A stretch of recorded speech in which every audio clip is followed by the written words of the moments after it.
Magandang araw mga kabanggay. O dito tayo sa Silangang Balele at kukuha tayo ng footage para sa declogging at paglilinis ng mga kanal dito sa Silangang Balele, nagbibisan ng pagbabara ng mga drainage. So tingnan natin and let's check it out.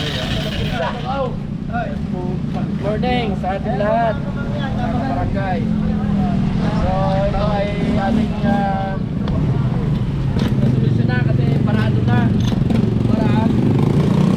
Naapektuhan yung mga nasa may bababara na roon, pumapasok sa bahay yung tubig.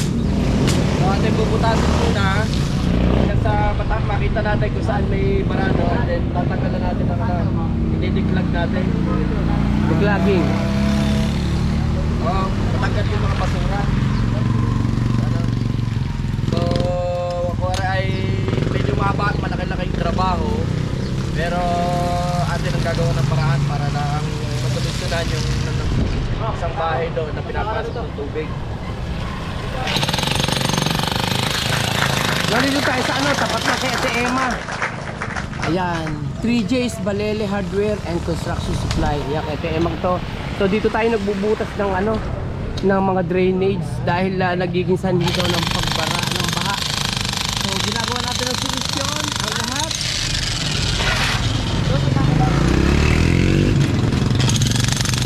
Kasama ng ating masisipag na mga pangsinari sa kausa. Nandito rin si Consial Sergi. Ayan, ating mag-isip na Consial. Kasama nito ang ating mga pangsinari sa inari nito, bubutas.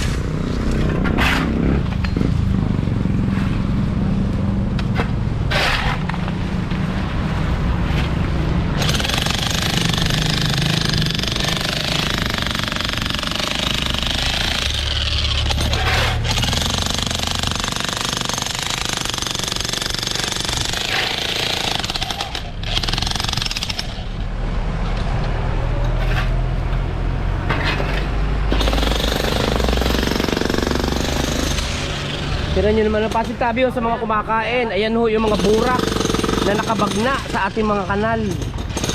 Pasintabi ho sa mga kumakain, ha. Ayan ho yung mga burak na nangingitim na, oh.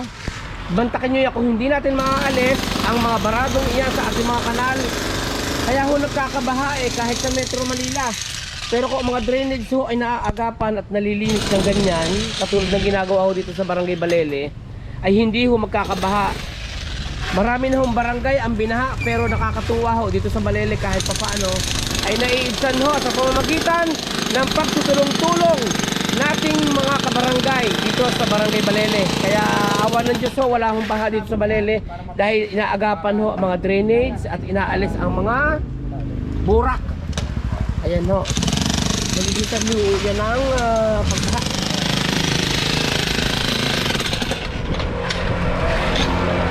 Makikita mo rin puro plastic bottle, puro kaya nga malaking bagay din na nawawala yung nalaan yung mga plastic bottle. Non-degradable naman mo talaga yung mga burak na yan.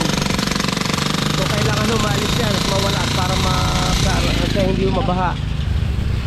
Gawa ho yung labak na yon ay binabaha. Kailangan mo mawala yung mga dito. So yun lamang ho ang report natin this morning.